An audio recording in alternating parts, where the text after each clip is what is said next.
everybody, Ed here to show you how to make tin can ice cream from the comfort of your home.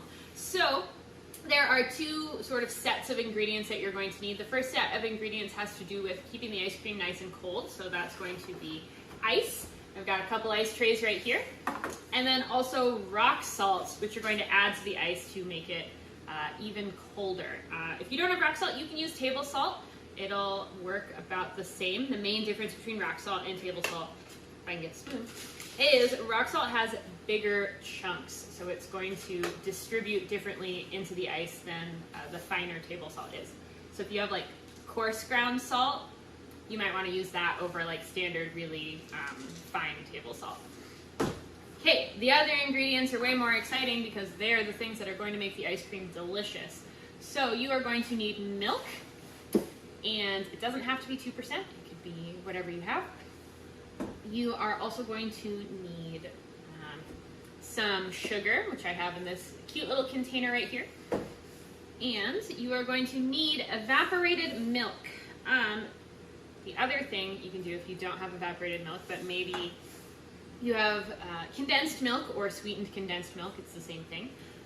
The only difference between this and this is there is already sweetener added to condensed milk. So if you have this at home and you use it instead, you'll probably need less sugar in the recipe, or maybe even no sugar. And then you're going to want something to flavor it, because right now this is just going to be sort of sweet milk flavored. So I have a bottle of vanilla extract here. I'll add a little bit of that to my ice cream. You can also, at the end, when the ice cream is already formed, add some fun mix-ins, chocolate chips, sprinkles, all that good stuff to make your ice cream a little more fancy. You also are going to need some containers to make your ice cream in. So at camp, the reason we call it tin can ice cream is we make it in a soda can, so this is not going to be full of Coca-Cola. And we've taken the lid all the way off, which you can do just using a can opener, and it's a little bit tricky, so maybe ask an adult to help you with that step. You could also use any other kind of metal can. So if you had soup for lunch today and now you want to make ice cream, just make sure that soup can is really clean, because you probably don't want tomato soup flavored ice cream, or maybe you do. And the other thing you're going to need is some sort of container that the can is going to fit into, because this container is going to have all the ice in it, and it's going to be what keeps our can and therefore all of our ice cream ingredients nice and cold. So what we use a lot of yogurt containers here at camp, but you could also use just like a regular container, or like a bowl, just anything that you're going to be able to pack ice in and get that can to nestle into the ice. Yeah. So step one is going to be to fill our container with ice so that our ice cream stays nice and cold, because warm ice cream is just soup. So what I'm going to do is get some ice cubes, and you want to put, oh, it's really loud on the metal countertop in the kitchen. You want to put your ice cubes a layer on the bottom.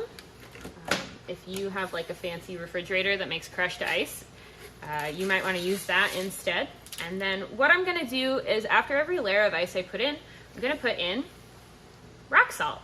And this is where a little bit of science comes into play. So as we add our rock salt to our ice, it is changing the freezing point. So it's going to make it so that the ice has to be even colder to stay frozen, which means it's going to start melting. And as it's melting, it's pulling energy, and it's pulling heat, and it has to pull that from somewhere. So it's going to pull it from the ingredients that are inside our can. And that is going to make it so that everything that's inside of this can is going to get colder, colder, colder, and that is what is going to allow our ice cream to freeze and form into ice cream that is more solid and less milkshakey. Although if you want to drink it as a milkshake, you can do that too. It's still delicious. So I'm going to put my can in here now that I've put one layer of ice on the bottom, and I'm going to start putting some ice cubes around the edge. If you don't have an ice maker at home that makes crushed ice, you could also put it in like a Ziploc bag and crush it a little bit, which is fun, and it'll also make it fit around your can a little bit better. The ice machine at camp is not turned on right now, which is why I'm using ice cube tray ice instead, with some crooked results here. Oh. Okay, and then a little more rock salt so that we can get our ice to be melty and cold. And I'll just keep working on that until I've got a good layer of ice and rock salt around the outside of my can. So now that you have your tin can lovingly encased in ice and rock salt, you can start adding your ingredients into the can. And you want to double check that you didn't do what I may have done, which is get salt in your can, because then, oops, you might make salty ice cream, which is not ideal. Come here, a little ice crystal, salt crystal. Aha, got it. Okay, so now we can start adding our ingredients. So we're going to start with half a cup of milk. I'm going to be really careful when I pour this so that it gets in the can and not in the ice.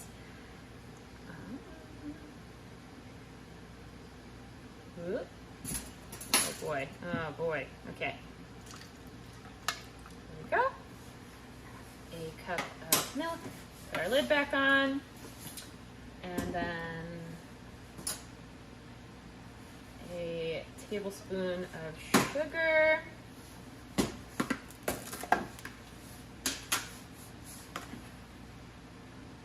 Get it nice and level, or not if you want your ice cream to be really sweet, but going for basics here. And then a tablespoon of evaporated milk, which I haven't opened yet, and like a 1/4 teaspoon of vanilla, which did not grab a 1/4 teaspoon either, so I'm going to use my stirring spoon and just kind of eyeball it and say, that's probably a 1/4 teaspoon. Pour that in there. Okay, can is open. What we did is we just vented it. Well, we opened it on one end and then vented it on the other side so that there is a way for the air to escape so that the liquid actually comes out. And you are going to need a tablespoon of this as well. Oh boy. Whoop. Clean that up later. Pour that in. Then, the fun part, you're going to stir this for a really long time. So, stirring the mixture ensures that it's going to freeze evenly because you are moving the liquid around, so every little molecule involved in the process is touching the sides of the can, which are getting really cold due to the ice. And you just kind of stir, stir, stir, stir, stir. And eventually it starts getting really bubbly. That's a good sign. Really like foamy. And at some point what will start happening is ice cream will start forming on the edges of the can, and you're going to want to scrape that down into the rest of it so that everything can freeze. Okay, so as you can see, it's starting to get nice and foamy, which means we are in good shape.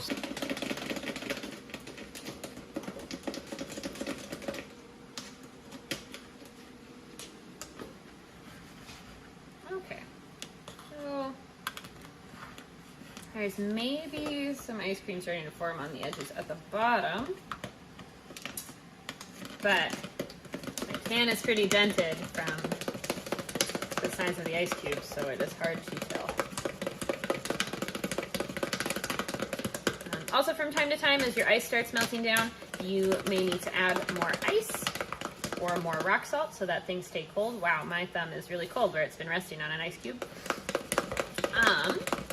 So feel free to add more ice, add more rock salt as you need, so that it stays full, and make sure that there's ice on all sides of your can. So earlier I noticed that I had a gap right here where there was no ice, so I made sure to fill that in to assure even freezing as we make our ice cream. Okay. So we're starting to progress past foam. You can see that there's some nice little chunks of ice cream forming. This is a point where I would start really paying attention to scraping the sides of the can to get any ice cream that's starting to form on the insides of the can back into the rest of the mixture so that everything can freeze uniformly and I can have lots of ice cream and not just ice cream on the edges. So I'm gonna scrape, scrape, scrape, and keep stirring.